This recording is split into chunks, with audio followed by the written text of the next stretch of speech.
You know, it's nice to know that we have, in all likelihood, our next U.S. Senator, next governor in this room tonight.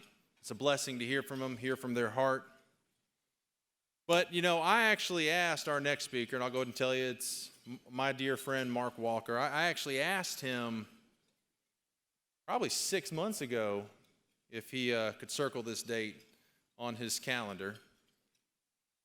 And pretty soon after that, President Trump named him as his nominee for Ambassador at Large for International Religious Freedom. Now, it's a long title for a vitally important job, because as we need no more reminder, faith, religious liberty is under attack. It's under attack here. It's under attack across the globe with rising anti-Semitism and anti-Christian bias. And I am so glad that we have a pastor, a statesman, North Carolinian, that we have him in the fight. Would you please join me in welcoming President Trump's nominee for Ambassador at Large for International Religious Freedom, Congressman Mark Walker.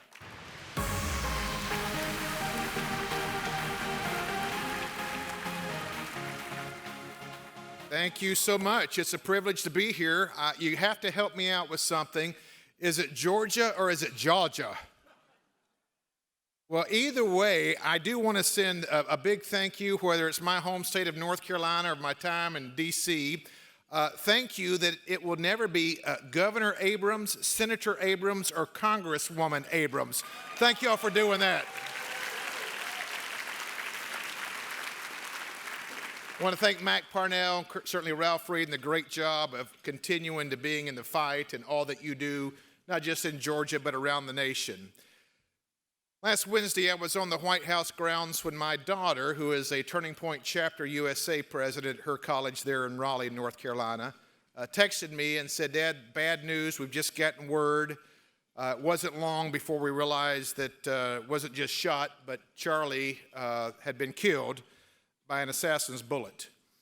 And I thought about that a little bit as far as how that pertains to us and the call as far as what our responsibility is. And I think to be able to move forward, we have to address exactly what we're dealing with. And not everybody likes it. I know this is recorded, but ladies and gentlemen, we are battling evil. We are battling evil on every front. This is spiritual warfare. This is not just politics as usual.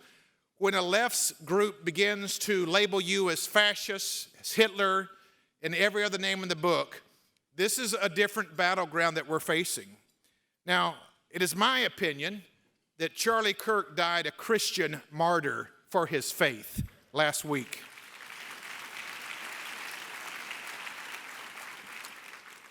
Now, under the Biden administration, evil was allowed to permeate our society even more. In our schools, in our homes, in our arts and entertainment. This is the quest that we have right now. I was recently in London meeting with international religious leaders from across the world.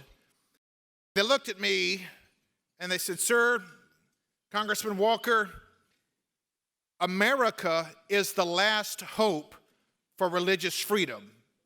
And I said, "Well, explain that. Why do you think that is?"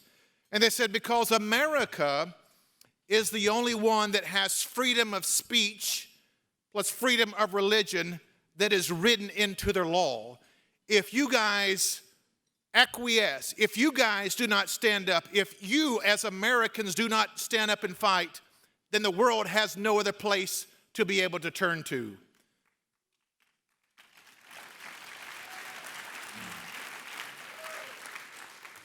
But here's the catch. Freedom always has a price. It always has. Whether we're looking at this from a biblical standpoint or a patriotic standpoint or the historical aspect, every single generation to be able to maintain it. You don't need the quote again from Reagan. We always know it as far as it only lasts a generation.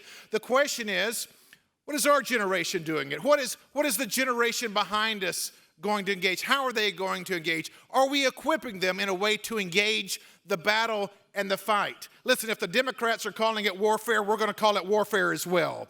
Now, this is the deal.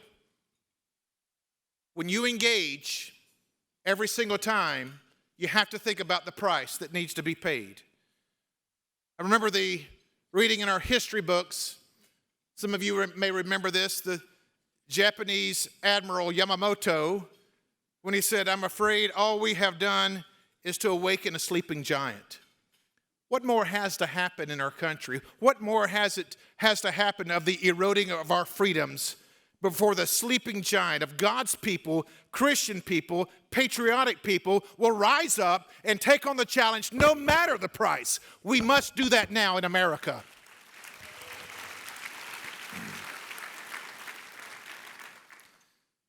I'm reminded of the old song. We don't sing it. I go to one of those mega churches that have the praise band. I'm kind of still like the choir and orchestra. You'll have to forgive me for that.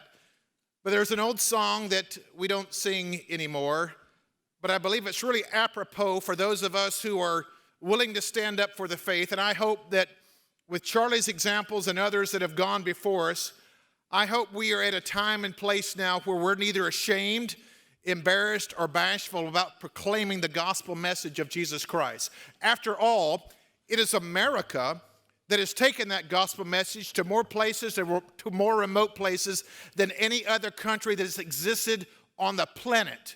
And we stand and we're proud of that. But I think about that old song that says this, if I can remember the words: "Only one life, so soon it will pass. Only what's done for Christ will last. Only one chance to do his will, so give to Jesus all your days. It's the only life that pays when you recall you have but one life." Ladies and gentlemen, we have but one life. What kind of legacy are we leaving to our children, to our grandchildren? Do they know where we stand on our principles? Do they know where we stand on our biblical values? Do they know where we stand on our country's history? The lack of education that we're seeing in our public system that is teaching these young people to hate America. The question that I have for all of us tonight: is the battle worth it? Because there's a price to pay. I'll leave you with the words of the Apostle Paul, who said it much better than I could say it.